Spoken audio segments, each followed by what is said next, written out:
भनिसक्नु म वित्तीय साक्षरताको सन्दर्भमा म त्यति विज्ञ नभए तापनि मैले चाहिँ यो भन्न चाहिँ म चाहेन कि सरले धेरै कुराहरू तपाईँले स्वास्थ्य पाइसक्नु समस्या। अब मैले के भन्न चाहन्छु भन्दा मेन त यो पावर फ्याक्ट्रीको कुरामा एकदम यसलाई सुस्त दुरुस्त र पारदर्शी गर्ने एउटा मेरो वैकल्पिक उपाय के हो भन्ने लाग्छ भन्दा म राम सरलाई यही भएको बेलामा भन्न चाहन्छु। जस्तो पावर फ्याक्ट्रीले व्यक्ति यद्यपि चाहिँ ब्याङ्कमा जाँदा होइन उसले चाहिँ मरिसकेकै मान्छेको बुझ्नु पर्छ भने कम्तीमा उडाबाट एउटा सर्टिफिकेट लिएर गयो भने अझ चाहिँ दोहोरो हुँदैन अथवा चाहिँ फर्जी हुँदैन भन्ने मलाई लाग्छ।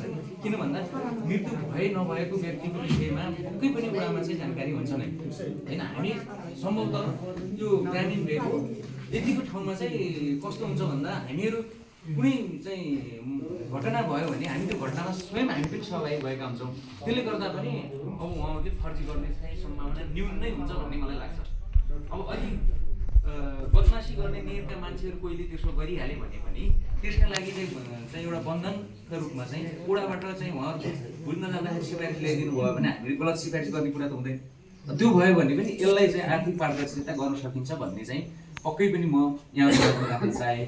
र अर्को कुरा के छ भन्दा जस्तो सम्भवतः यहाँ उपस्थित बुढापाका जति पनि हुनुहुन्छ उहाँहरू मिसयुज त भएको छैन जस्तो लाग्छ। किन भन्दा उहाँहरूले सही ठाउँमै चाहिँ पैसाको सदुपयोग गर्नु भएको छ नै भन्ने लाग्छ।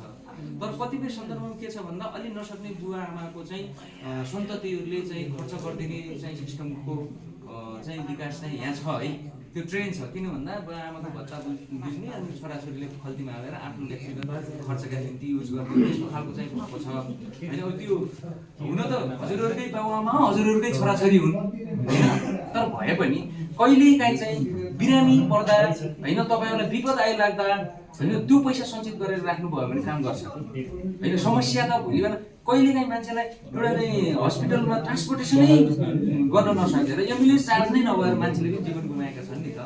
त्यही पैसा तपाईँहरूले कम्तीमा पनि यहाँबाट हस्पिटलसम्म जाने यातायात खर्चसम्म गर्न सकिने भयो भने होइन अरू व्यवस्थापन त हुनसक्छ नि त होइन। सामान्य चाहिँ रूपमा चाहिँ तपाईँहरूले के भन्छ भन्दा यो पैसाको नियम के कमाउँछ कति भन्ने भन्दा पनि जोगाउँछ कति भन्ने महत्त्व राख्छ होइन।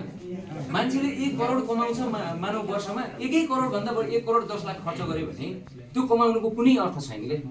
तर तपाईँहरू चाहिँ महिनामा 4000 कमाउनुहुन्छ होइन 2000 चाहिँ खर्च गर्नुहुन्छ, 2000 बचाएर चाहिँ आफू उपचार खर्च छुट्याएर राख्नुहुन्छ भने त्यो सबैभन्दा चाहिँ राम्रो उत्तम चाहिँ बचतको विकल्प हो हेर्नुहोस्। त्यसैले तपाईँहरूले कम्तीमा पनि आफैलाई दुःख बिमार पर्दा होइन बचाएको त राखेको पैसाले भोलि तपाईँको दुःख बिमार पर्दाखेरि चाहिँ सहयोग गर्छ। त्यसैले पैसा तपाईँहरूले यहाँ सामाजिक सुरक्षा पाएर आजै चाहिँ सबै तत्काल खर्च गर्ने भोलिका दिनमा नसकिदिने हो भने तपाईँहरूको भोलि सानोतिनो बिरामी पर्दा पनि तपाईँहरूको समस्या सङ्कट आइपर्न सक्छ होइन। त्यसैले कसैको त अब परिवार होइन कमाउने धमाउने छोराछोरी पनि कमाउने धमाउने हुनु त्यसको त समस्या भएन।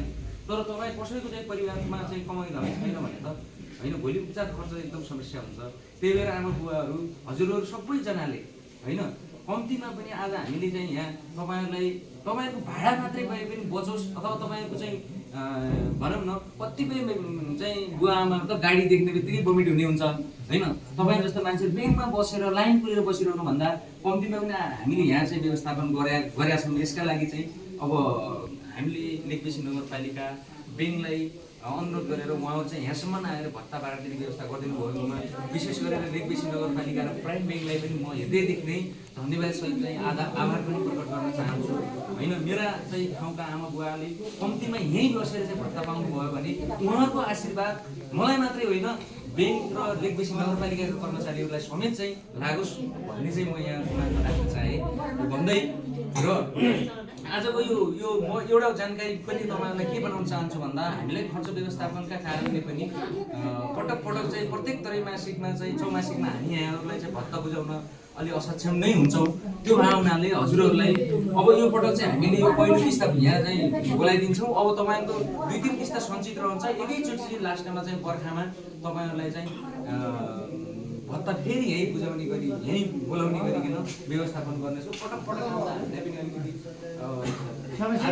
समस्या चाहिँ हुन्छ। तपाईँको पैसा अब योचोटि बुझ्नुभयो पछि 3 किस्ता चाहिँ सुरक्षित नै हुन्छ, केही हुँदैन। बैङ्कमा राख्ने कुरा उस्तै पर्यो, ब्याज आउँछ तपाईँको पैसाको। तपाईँको त बचत खाता हो, त्यो खाताबाट चाहिँ तपाईँको ब्याज पनि आउँछ होइन। ब्याज सहित भत्ता बुझ्न पनि पाउनुहुन्छ। त्यसैले त्यो पैसा चाहिँ त्यही सुरक्षित रहन्छ। अब 2-3 किस्ता चाहिँ हजुरहरूले म्यानेज गरिदिनु पर्ला होइन भन्दै आजको यो वित्तीय साक्षरता कार्यक्रम समेत जोडेर ल्याउनु भएछ। म चाहिँ प्राइम मिनिस्टर बैंक प्रबन्धक लगायतको टिमलाई चाहिँ हृदयदेखि नै आभार प्रकट गर्दै आजको यो साक्षरता कार्यक्रम यही समापन भएको जानकारी गराउँदै म पनि बिदा हुन्छु। धन्यवाद।